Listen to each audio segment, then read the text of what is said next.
اعوذ باللہ من الشیطان الرجیم بسم اللہ الرحمن الرحیم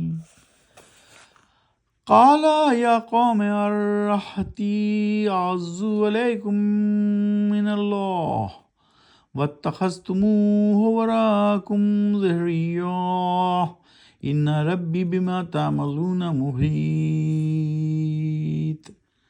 ابھی آپ کے سامنے آیت نمبر 92 کی تلاوت کی گئی۔ سورت ہے سورہ ہود، پارہ ہے وما من دابہ، 12واں پارہ، 11ویں سورت۔ آج ہم کریں گے آیت نمبر 92 سے 97 تک کی تلاوت، 92 سے 92 سے 97۔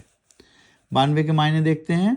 کہا شعیب علیہ السلام نے، اے میری قوم، کیا میری برادری زیادہ طاقتور ہے تمہارے لیے اللہ سے؟ اور کیا اسی وجہ سے تم نے اللہ کو اپنے پیٹھ پیچھے کیا ہوا ہے؟ یقیناً میرا رب جو عمل کرتے ہو تم لیا ہوا ہے گھیرے میں تم سب کو۔ شعیب علیہ السلام نے پھر ایک دفعہ بتایا کہ بھائی برادری اور یہ طاقت کے نشے میں نہ رہو، یہ میرے اللہ سے طاقتور کوئی نہیں ہے، اور تم جو کچھ بھی عمل کرتے ہو اللہ سبحانہ وتعالیٰ اس کو جانتا ہے اور اس کو گھیرے میں لیے ہوئے، احاطہ کیے ہوئے، تعملون محیط، گھیرے میں لیے ہوئے۔ آیت نمبر 39۔ وَيَا قَوْمِ اعْمَلُوا عَلَىٰ مَكَانَتِكُمْ إِنِّي عَامِلٌ سَوْفَ تَعْلَمُونَ مَنْ يَأْتِيهِ عَذَابٌ يُخْزِيهِ وَمَنْ هُوَ كَاذِبٌ وَارْتَقِبُوا إِنِّي مَعَكُمْ رَقِیبٌ۔ اور اے میری قوم، کیے جاؤ کام تم اپنے طریقے پر، اور میں بھی کر رہا ہوں کام اپنے طریقے سے۔ جلد ہی معلوم ہو جائے گا تم کو کہ کس پر عذاب آتا ہے، اور کون رسوا کرنے والا اور کون ہے وہ جو جھوٹا ہے۔ اور انتظار کرو تم، یقیناً میں بھی تمہارے ساتھ تمہارا رقیب ہوں، یعنی طاق میں ہوں، انتظار میں ہوں تمہارے انجام کا۔ میں بھی دیکھتا ہوں اور تم بھی دیکھو گے، تھوڑا ہی وقت گزرے گا کہ تم پر ایک عذاب مسلط کیا جائے گا۔ آیت نمبر 94۔ وَلَمَّا جَاءَ أَمْرُنَا نَجَّيْنَا شُعَيْبًا وَالَّذِينَ آمَنُوا مَعَهُ بِرَحْمَةٍ مِنَّا وَأَخَذَتِ الَّذِينَ ظَلَمُوا الصَّيْحَةُ فَأَصْبَحُوا فِي دِيَارِهِمْ جَاثِمِينَ۔ اور جب حکم آیا فیصلہ عذاب کا ہمارا تو نجات دی، یعنی بچا لیا اللہ سبحانہ وتعالیٰ نے شعیب علیہ السلام کو اور ان کو جو لوگ ایمان لائے تھے اللہ پر رحمت خاص سے، اور ہماری اور پکڑ لیا ہم نے ان لوگوں کو جو ظالم تھے۔ ایک سخت دھماکے نے انہیں آ لیا، پھر صبح ہونے تک وہ اپنے گھروں میں اوندھے پڑے رہ گئے، یعنی بے حس و حرکت پڑے رہ گئے۔ اللہ سبحانہ وتعالیٰ نے ایسا عذاب دیا کہ وہ سب کے سب مارے گئے۔ کس کی بات ہو رہی ہے؟ شعیب علیہ السلام کے قوم کی بات ہو رہی ہے۔ اللہ سبحانہ وتعالیٰ نے قرآن مجید میں، فرقان حمید میں تمام کچھ انبیاء کا ذکر کیا ہے۔ نبی کی جمع ہوتی ہے انبیاء کا ذکر کیا ہے، اور ان کی قوم کا ذکر کیا ہے، کس طرح ان قوموں نے اپنے نبی کا پیغام، جو کہ اللہ تعالیٰ کا پیغام تھا کہ اللہ ہی تمہارا معبود ہے، پرستش چھوڑ دو، بتوں کی پرستش چھوڑ دو، اللہ کی پرستش کرو، اللہ کی عبادت کرو، تو انہوں نے وہ نہ مانا۔ تو اس طرح قرآن شریف میں بیان کیا گیا کہ قوم نوح پر، قوم ہود پر، قوم صالح پر، قوم لوط پر، قوم شعیب پر، ان سب پر عذاب الہی آیا، اور وہ قومیں تباہ و برباد کر دی گئیں اور اپنے کرۂ ارض سے مٹ گئیں۔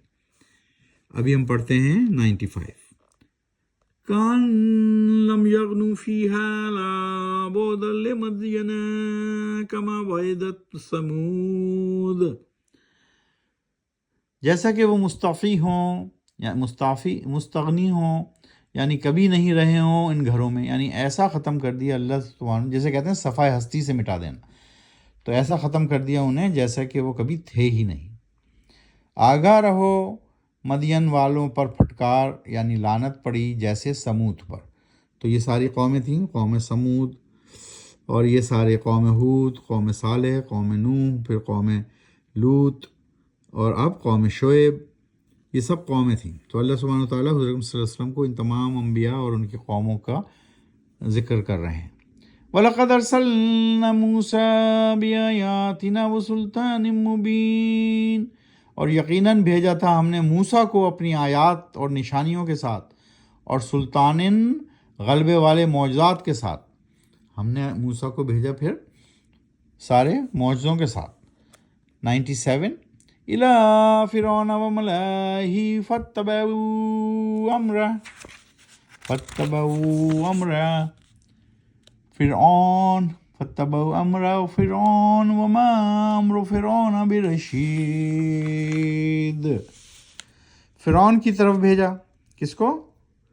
حضرت موسیٰ علیہ السلام کو، اور معجزوں کے ساتھ بھیجا. فرعون کی طرف اور اس کے درباریوں کی طرف بھیجا. پھر پیروی کی انہوں نے فرعون کے حکم کی، اور نہیں تھا حکم فرعون بھلائی والا یعنی درست. تو قوم نے کس کی پیروی کی؟ فرعون کی پیروی کی. حضرت موسیٰ علیہ السلام کے بتائے ہوئے راستے پہ نہ چلے، اللہ سبحانہ وتعالیٰ کی کو معبود نہ جانا، تو انہوں نے کی پیروی کس کی؟ فرعون کے حکم کی. وما امر فرعون برشید، لیکن وہ بھلائی والا تو حکم نہیں تھا فرعون کا. تو اس طرح آج ہم نے 97 تک پڑھا، 92 سے 97 تک پڑھا. سورہ تھی سورہ ہود، اور پارہ تھا وما من دابہ. قرآن شریف کو سمجھ کر پڑھیے، آہستہ آہستہ پڑھیے، اپنے لواحقین یعنی بیوی بچوں کو بھی پڑھنے کی تلقین کیجیے، خود بھی پڑھیے، اور اپنی زندگی کو قرآن و سنت کی روشنی میں ترتیب دیجیے. وما علینا الا البلاغ. صدق اللہ العظیم.